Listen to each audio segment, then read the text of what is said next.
हृदय से उनको अपनी शुभकामनाएं देता हूं। मुझे प्रसन्नता है कि प्रदेश में आज 529 आंगनबाड़ी केंद्रों की भी स्थापना और माननीय राज्यपाल महोदय के कर कमलों से उनका उद्घाटन का कार्यक्रम अभी संपन्न हुआ है। राज्यपाल महोदय हमेशा इस बात के लिए चिंतित रहती थी कि प्रदेश के अंदर बहुत बड़ी संख्या में आंगनबाड़ी केंद्र ऐसे हैं जहां पर वे किराए के भवन पे चलते हैं, एक अस्थायी भवन पे चल रहे हैं। क्या हम उन्हें अस्थायी भवन दे सकते हैं? और मुझे प्रसन्नता है कि विभाग ने इस कार्रवाई को तेजी के साथ आगे बढ़ाया है। आज 529 का लोकार्पण हुआ है और मैं विश्वास करूंगा कि हम लोगों ने ग्रामीण और शहरी क्षेत्र की जो प्राथमिकताएं तय की हैं, उन प्राथमिकताओं में आंगनबाड़ी का अपना स्वयं भी भवन हो और उसके लिए भूमि के आवंटन के साथ साथ इस कार्रवाई को समयबद्ध ढंग से आगे बढ़ाने की जो कार्रवाई चल रही है, एक साथ हम इस कार्यक्रम को सभी आंगनबाड़ी को अपने स्वयं के भवन में स्थापित कर सकें। इस दृष्टि से हम इसे मिशन मोड पर लेकर के बहुत शीघ्र माननीय राज्यपाल महोदय के कर कमलों से उन सभी आंगनबाड़ी केंद्रों का भी उद्घाटन कर सकें, ये हमारा प्रयास होना चाहिए और हमें इसे एक अभियान के रूप में आगे बढ़ाना चाहिए। कोरोना कालखंड के दौरान यद्यपि हम लोग उस कार्यक्रम को आगे बढ़ाने में पूरी तरह सफल नहीं हो पाए, जो हम लोगों का प्रयास था कि 2020 से आंगनबाड़ी और हमारे बेसिक शिक्षा परिषद के विद्यालय एक ही केंद्र के पास आसपास सटे थे। आंगनबाड़ी को प्री प्राइमरी के रूप में आगे बढ़ाने की कार्रवाई।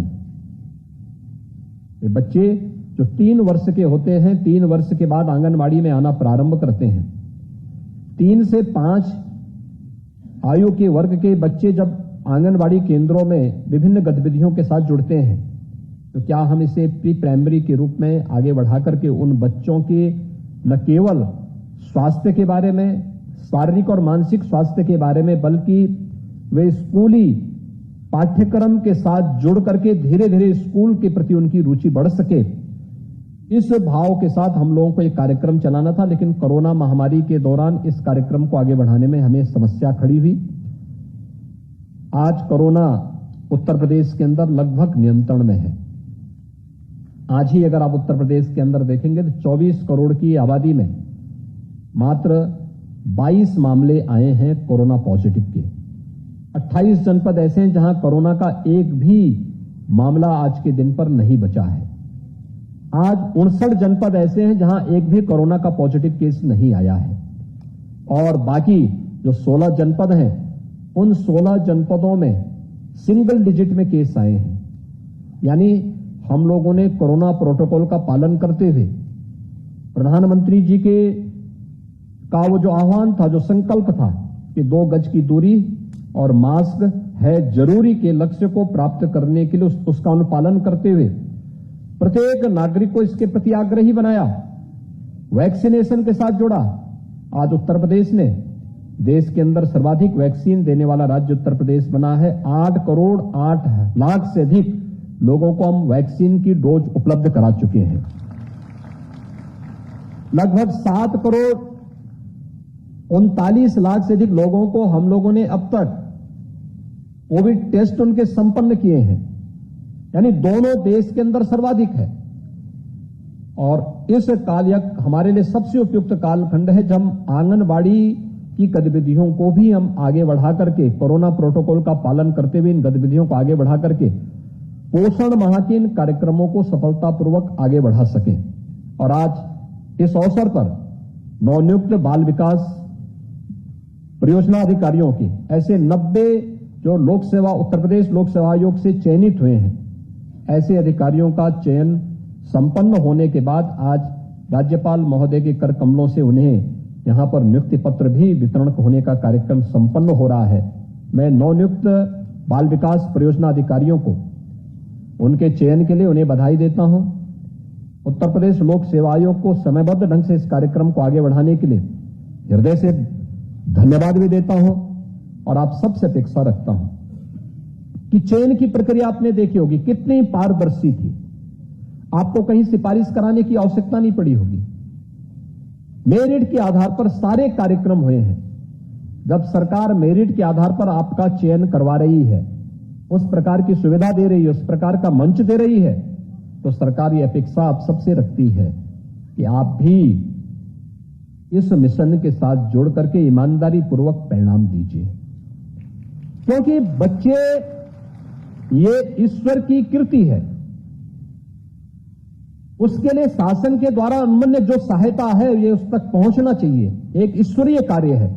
और उस ईश्वरीय कार्य के साथ अगर हम सब जुड़ते हैं तो ये मान करके चलिए कि हम स्वयं को धन्य करते हैं, क्योंकि यह आप राष्ट्र की आधारशिला को मजबूत कर रहे हैं। और एक कुपोषित बच्चे और एक कुपोषित मां से उम्मीद नहीं की जा सकती कि वह समाज और राष्ट्र की वर्तमान की चुनौतियों का सामना करने के लिए समाज के साथ खड़ी हो सके। अनेक प्रोग्राम हैं, अनेक कार्यक्रम हैं, उन कार्यक्रमों के साथ हमें जुड़ना होगा, उन कार्यक्रमों को ईमानदारी के साथ पहुंचाना होगा। और महिला सशक्तिकरण की दिशा में तो बहुत सारे कदम बढ़ाए गए हैं। मिशन सत्य का तीसरा चरण का कार्यक्रम वर्तमान में चल रहा है। इस कार्यक्रम में आप देख रहे होंगे कि महिला पुलिस यानी आरक्षी जो 30,000 की संख्या में प्रदेश के अंदर भर्ती की गई थी, उन सबको महिला पुलिस बीट अधिकारी के रूप में तैनाती दी गई है। वह महिलाओं से जुड़ी हुई समस्याओं का समाधान तो कर ही रही है, लेकिन साथ साथ पोषण से जुड़ी हुई और महिला कल्याण से जुड़ी हुई उन सभी योजनाओं का लाभ गांव की और नगरीय क्षेत्र में मोहल्ले मोहल्ले में जो महिलाएं हैं जिनको इनके बारे में बहुत जानकारी नहीं, उनको देने का कार्य भी सफलतापूर्वक वहां पे कर रही है। दूसरा, इस अभियान को कैसे हम सफलतापूर्वक आगे बढ़ा सकते हैं, इसमें बहुत बड़ा कार्य हो सकता है। हमारी आंगनवाड़ी यहां पर है। कोरोना कालखंड के दौरान हम देख रहे थे जब तमाम अच्छे अच्छे लोग अपने को सेल्फ क्वारंटीन में घर में बंद किए हुए थे, तब आशा वर्कर और आंगनवाड़ी एएनएम ये लोग गांव गांव और मोहल्ला मोहल्ला जाकर के एक एक परिवार का स्क्रीनिंग कर रही थी और उनको मेडिसिन किट उपलब्ध करवाने का कार्य कर रही थी। अगर ये निगरानी समितियों के माध्यम से ये कार्य ये लोग नहीं करते, उत्तर प्रदेश में कोरोना की स्थिति को संभालना कठिन हो जाता। और मुझे तो इस दौरान गांव गांव में जाने का अवसर प्राप्त हुआ। कोरोना जब पीक पे चढ़ गया, देश के अंदर स्थिति अनियंत्रित सी होती दिखाई दे रही थी। उत्तर प्रदेश सबसे बड़ी आबादी का राज्य, सबसे बड़ी चुनौती हमारे सामने थी। उस समय कैसे इस समस्या का समाधान हो, तो मुझे लगा कि नहीं, मुझे स्वयं फील्ड में निकलना चाहिए। और तब मैं जाता था, गांव में जाता था, मैं देखता था, कोई मिले ना मिले, लेकिन वहां पे आंगनवाड़ी और आशा वर्कर जरूर मिल जाती थी हम लोगों को। कितना अच्छा काम उन लोगों ने उस समय किया था। और उस कार्य को ही ध्यान में रख करके सरकार ने निश्चित किया कि हम आंगनवाड़ी और आशा वर्कर के मानदेय को बढ़ाने का काम करेंगे।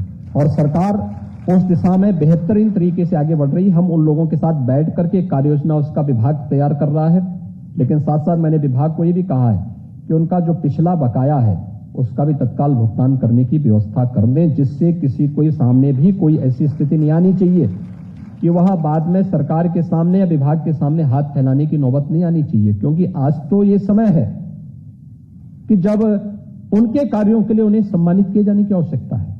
और सरकार उस दिशा में एक बेहतरीन प्रयास आप सबके लिए करेगी। आज के इस अवसर पर फिर मैं आप सबसे यही अपील करूंगा कि ये सितंबर माह राष्ट्रीय